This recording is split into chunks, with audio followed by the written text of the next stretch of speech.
పరమ పవిత్రమైన తిరుపతి పుణ్యక్షేత్రంలో కూటమి అధికారంలోకి వచ్చిన తర్వాత ఆ పవిత్రత పూర్తిగా మంటగలిపేటువంటి పరిస్థితులు నెలకొనటం చాలా బాధాకరమైనటువంటి విషయం. నిన్న మొన్న ఒక ప్రముఖమైనటువంటి వార్త, ఈ ఆధ్యాత్మిక నగరిలో పబ్ కల్చర్ వచ్చింది. ఓ రెస్టారెంట్లో డీజే సౌండ్లతో పబ్బుల్ని నడుపుతూ అసభ్యకరమైనటువంటి ప్రవర్తనలు చేయటమే కాకుండా మాదక ద్రవ్యాలు కూడా వాడుతున్నట్టుగా ఆరోపణలు రావటం అత్యంత దురదృష్టకరమైన విషయం.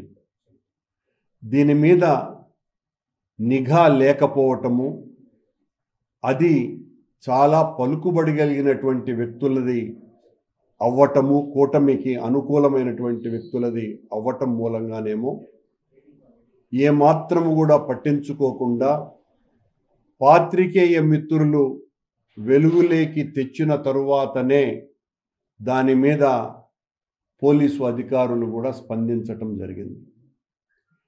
దానికి సంబంధించినటువంటి ఒక చిన్న వీడియో కూడా వైరల్ అయింది. ఆ రెస్టారెంట్లో ఏం జరుగుతున్నది అన్న దానికి సంబంధించి ఎంత బాధ కలిగించే విషయం అంటే, మన తిరుపతేనా, మన తిరుపతిలో కూడా ఇలాంటి సంఘటనలు జరుగుతాయా, దీనికి అనుమతులు లేకపోయినా కూడా ఇంత బరితెగించి ఈ అసభ్యకరమైనటువంటి వాతావరణాన్ని ఒక రెస్టారెంట్ తీసుకురావటము అంటే వాళ్ళకి ఎన్ని గుండెలు, ఎంత ధైర్యం. కేవలం మా ప్రభుత్వం ఉన్నది అన్నటువంటి నమ్మకము, విశ్వాసము, మనల్ని ఏమీ చేయలేరులే అనేటువంటి బరితెగింపు తప్ప మరొకటి కాదు. తిరుపతిలో ఇప్పటికే దాదాపు 40కి పైగా బ్రాందీ షాపులకు అనుమతి ఇచ్చినటువంటి ప్రభుత్వం ఆ బ్రాందీ షాపులు ఏ రకంగా నడుపుతున్నారు అన్నటువంటి దాని మీద ఏమాత్రము కూడా పట్టించుకోవటం లేదు. ఆ బ్రాందీ షాపులు ఉదయం 7 గంటలకే తెరిచి రాత్రి 12 గంటల వరకు తిరుపతిలో విచ్చలవిడిగా బ్రాందీ షాపుల్ని అమ్ముతున్నారు. బ్రాందీ షాపులలో మందు అమ్ముతున్నారు. ప్రతి బ్రాందీ షాపుకు ఆనుకొని ఒక బారు వెలిసింది. తిరుపతిలో ఉన్నటువంటి లక్షల మంది జనమంతా కూడా రోజు చర్చించుకునేటువంటి మాట ఇది. ఎక్కడ చూసినా మందు బాబులు పెరిగిపోయినారు. విచ్చలవిడిగా మందును రోడ్లలోనే తాగిపిస్తున్నారు.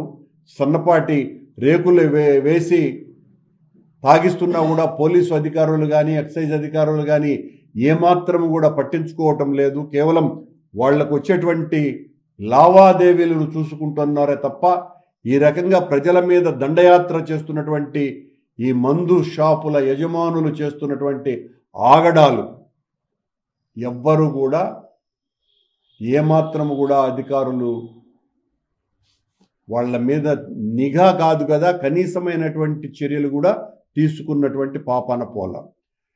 దానికి కొనసాగింపుగా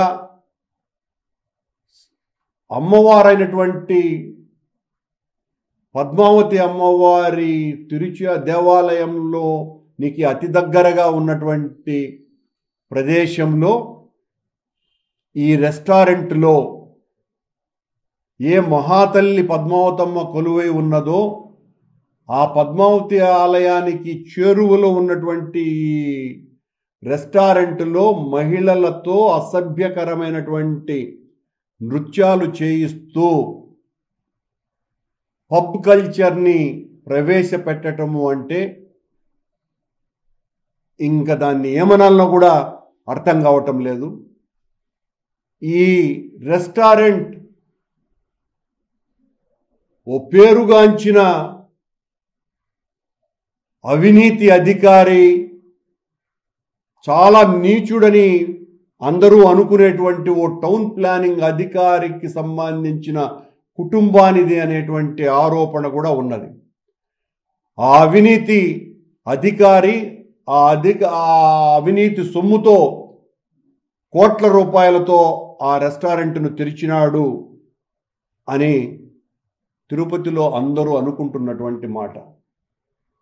నాకేమీ, నన్నెవరు పట్టించుకోరు, నాకు అందరి మద్దతు ఉన్నది, ప్రభుత్వ మద్దతు అనేటువంటి ధైర్యంతో ఈ రోజున ఆ రెస్టారెంట్లో విచ్చలవిడిగా ఈ రకంగా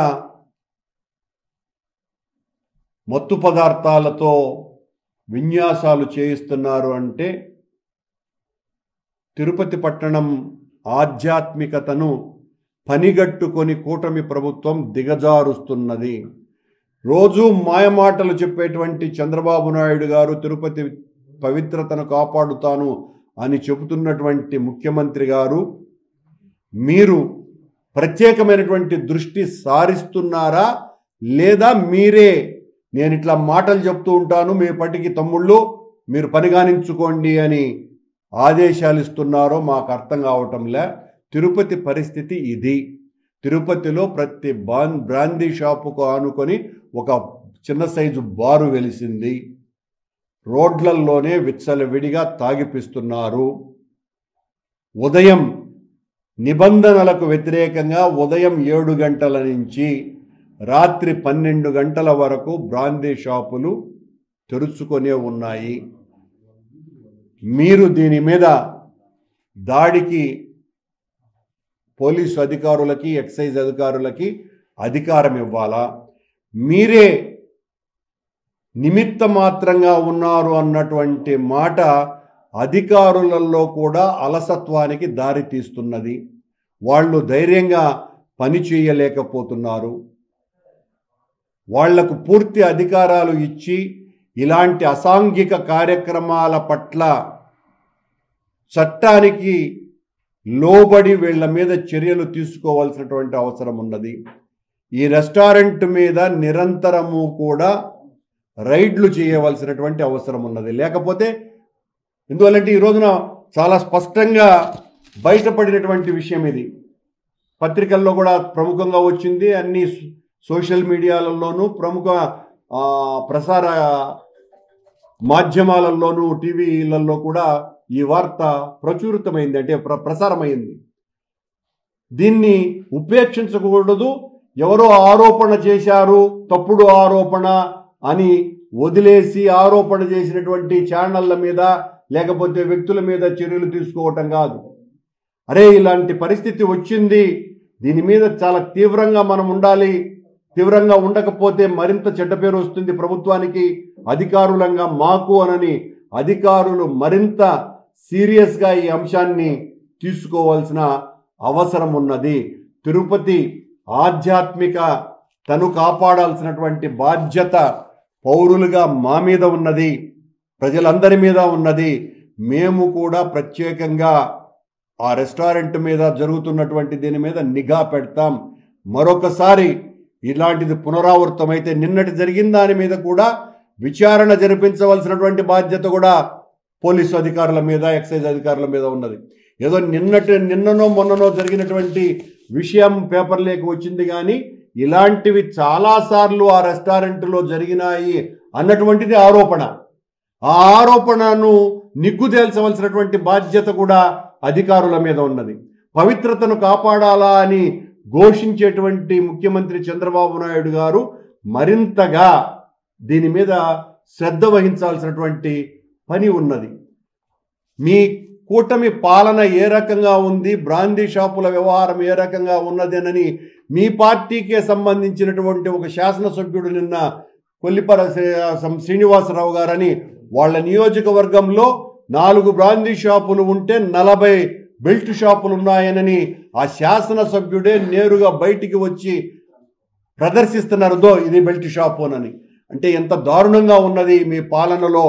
మీరేమో నాణ్యమైన మద్యం ఇస్తున్నాము అనే మాటలు చెప్పి ప్రజలందరినీ తాగుబోతుల్ని చేయించేటువంటి కార్యక్రమం ఉద్యమ రూపంలో చేస్తున్నారు. ఇది ఏమాత్రము కూడా సరైనటువంటి చర్య కాదు. మరీ ముఖ్యంగా దేవదేవుడు వెలిసినటువంటి తిరుపతిలో ఇప్పటి వరకు ఎప్పుడూ కూడా విననటువంటి పరిస్థితి మాకెవరికి కూడా. చిన్నతనం నుంచి కూడా తిరుపతిలో ఈ రకమైనటువంటి అసాంఘిక కార్యక్రమాలకు నిలయాలుగా రెస్టారెంట్లు లేదా హోటల్లో ఉన్నాయన్నటువంటి ఎప్పుడు కూడా వినలేదు, కనలేదు. మొదటిసారిగా తిరుపతిలో అంటే మరీ చంద్రబాబు నాయుడు గారు తిరుపతి పవిత్రతను కాపాడుతాను అని వీరదండాలు వేసుకొని మాట్లాడుతున్నటువంటి పరిస్థితులలో రోజులలో తిరుపతిలోనే ఈ రకంగా మత్తు పదార్థాలు, మాదక ద్రవ్యాలు, అమ్మాయిల పట్ల అసభ్యకరమైనటువంటి చర్యలు, అమ్మాయిలతో డ్యాన్సులు, ఈ డీజే సౌండ్లు ఇవన్నీ కూడా తీవ్ర కలతకు గురి చేస్తున్నాయి. ఆక్షేపించవలసినటువంటి అవసరం ఉన్నది. తిరుపతిలో ఉన్నటువంటి ప్రజలందరూ కూడా పెద్ద ఎత్తున దీని మీద ఆలోచించాలి. తిరుపతిలో ఒక దుష్ట సంస్కృతికి బీజాలు పడినాయి. ఈ బీజాలను వెంటనే మనం పెకలించి వేయాలా. పోలీసు అధికారులు, ముఖ్యంగా ఎస్పీ గారు, అలాగే ఎక్సైజ్ అధికారులు వీళ్ళందరూ కూడా అప్రమత్తంగా ఉండాలి. ఇలాంటి వార్త వచ్చిన తర్వాత స్పందించటం కాదు, ఇలాంటివి ఏదైనా అసాంఘిక చట్ట వ్యతిరేక చర్యలు చేస్తున్నటువంటి వాళ్ళ మీద నిఘాను పెంచవలసినటువంటి అవసరం ఉన్నది. ఈ రోజున బ్రాందీ షాపులు విచ్చలవిడిగా తెరుస్తున్నారు అన్నటువంటి విషయం ప్రతి ఎక్సైజ్ అధికారికి తెలుసును. ప్రతి ఎక్సైజ్ అధికారి కనుసన్నలలోనే తిరుపతిలో 7 గంటలకే ఉదయం బ్రాందీ షాపులు తెరుస్తున్నారు, 12 గంటలకు రాత్రులు మూస్తున్నారు. ప్రతి బ్రాందీ షాపుకు ఆనుకొని ఒక బారు వెలసింది. ఆశ్చర్యంగా తిరుపతిలో నూతన సంవత్సర వేడుకలు కూడా బహిరంగంగా జరపటం ఆపేసినారు. తిరుపతిలో మేము మా ప్రభుత్వం ఉన్నప్పుడు వద్దు, ఇలాంటి కల్చర్ను మనం అనుమతించకూడదు, అర్ధరాత్రులు ఈ రకంగా పిల్లలందరూ కూడా కలిసి వేడుకల పేరుతో అసభ్యకరమైనటువంటి చేష్టలు చేయకూడదు అని. అలాంటిది చంద్రబాబు గారి ప్రభుత్వం వచ్చిన తరువాత ఈ రకంగా వాళ్లకు కావలసినటువంటి వ్యక్తులే ఈ రకంగా చేయటం చంద్రబాబు గారికి తీరని మచ్చ తెచ్చినటువంటి వాళ్ళు అవుతారు వీళ్ళు. చంద్రబాబు గారు దీన్ని దృష్టి సారించాలా. మీకు చాలా చెడ్డ పేరు తెచ్చేటువంటి వ్యక్తుల పట్ల మీరు అప్రమత్తంగా ఉండాలా. అంటే మీరు చేయటం లేదు, మీ ఆదేశాలు లేవని అనుకొని నేను చెప్తున్నటువంటి మాట. మరి మీ ఆదేశానుసారమే చేస్తే ఇక దేవుడే దిక్కు. ఎందువల్లంటే ప్రతి నియోజకవర్గంలోనూ కూడా ప్రతి బ్రాందీ షాపుకు అనుకొని ఒక బారు వెలిసింది అంటే మీకు తెలియకుండా జరుగుతోంది తతంగమంతా అంటే ఎవరు నమ్మలేనటువంటి విషయం. మీరు చెప్పేదొకటి, చేసేదొకటి. చెప్పేవన్నీ శ్రీరంగ నీతులు అనే సామెతకు అనుగుణంగా ఉన్నాయి అని ప్రజలందరూ అనుకుంటున్నటువంటి మాట. తిరుపతిలో ఈ పవిత్రతను కాపాడండి, ఈ నగరం యొక్క విశిష్టతను కాపాడండి. ఇది మీ ఊరు అని మీరు రోజు చెప్పుకుంటూ ఉంటారు. మా కులదైవం వెంకటేశ్వర స్వామి అని చెప్పుకుంటూ ఉంటారు.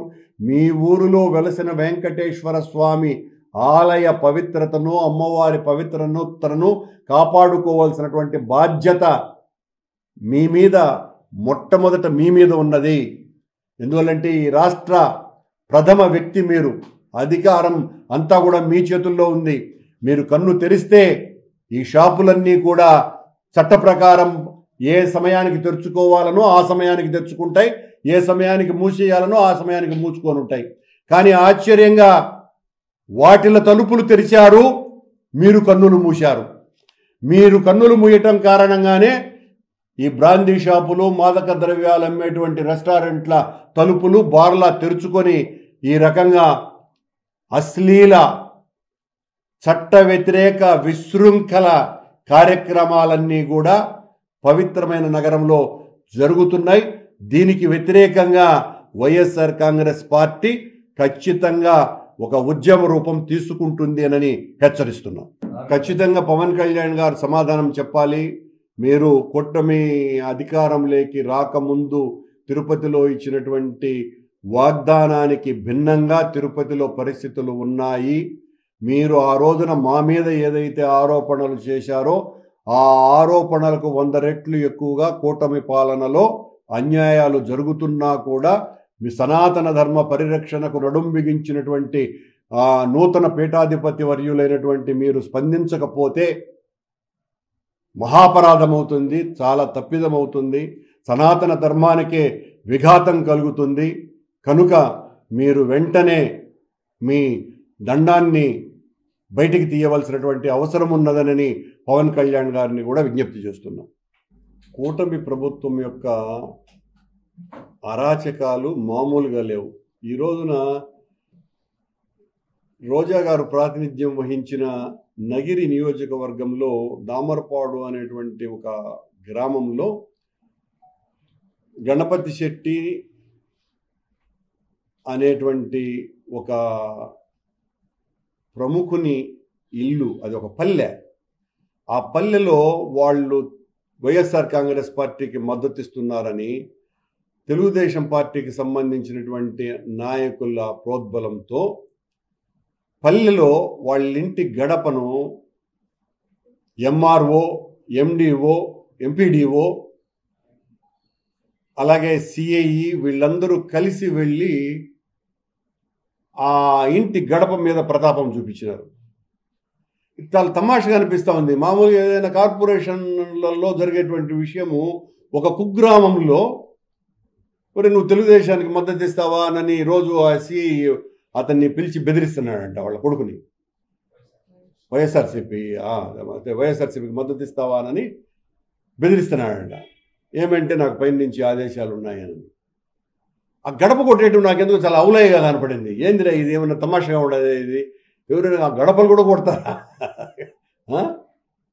ఈ కుప్పం నియోజకవర్గంలో మరి నగిరిలో గడపలు కొట్టినప్పుడు కుప్పంలో శిలాపలకాలు కొడతారు కదా.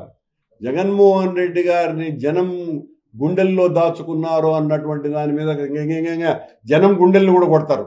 ఇట్లాగే ఉంటే కూటమి ప్రభుత్వంలో ఉన్నటువంటి వాళ్ళు చాలా దారుణమైనటువంటి విషయాలు ఇవన్నీ కూడా. చెప్పుకునేదానికి కూడా సిగ్గుచేటు. ఈ శిలాపలకాలు కొట్టి, ఆ గడపలు కొట్టి, గుడిసెలు లాగేసి వీటిలన్నీ చేస్తే బెదిరిపోతారు అని అనుకోవటం మూర్ఖత్వం.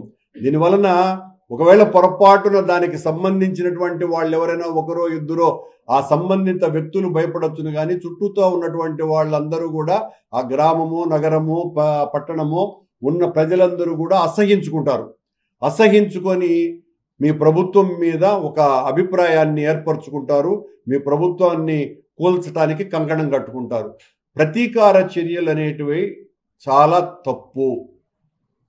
అందులోనూ కూడా ఎవరికైనా మద్దతు ఇచ్చేటువంటి హక్కు ఏ ఒక్కరికైనా ఉన్నది. దాని మద్దతు ఇస్తున్నారు కాబట్టి వైఎస్ఆర్ కాంగ్రెస్ పార్టీ వాళ్లకు మద్దతు ఇస్తున్నారు అనని, ఇదే సందుర మన చేతిలో ప్రభుత్వం ఉంది అనని భౌతిక దాడులకు దిగటం, ఆస్తులను ధ్వంసం చేయటం, పాత ప్రభుత్వం చేసినటువంటి శంకుస్థాపనకు సంబంధించిన శిలాఫలకాలని పగలగొట్టడం, చివరకు తమాషగా ఈ గడపలు కొట్టడం. ఇది ఏది కొత్తగా ఉంది ఈ గడపలు కొట్టడం అనేది. తిరుపతిలో కూడా ఒక ఆకతాయి కొర్లగుంటలో ఇట్లాగే ఒక శిలాఫలకాన్ని కొట్టినాడు. ఇవన్నీ మీ వ్యక్తిత్వం యొక్క హీనతను తెలియజేసేటువంటి అంశాలు అని చెప్తాను. మరిన్ని వీడియోస్ కోసం ఛానల్ ని సబ్స్క్రైబ్ చేయండి. లేటెస్ట్ అప్డేట్స్ కోసం వాట్సాప్ ఛానల్ ని ఫాలో అవ్వండి. ఆ లింక్ డిస్క్రిప్షన్ లో ఉంది.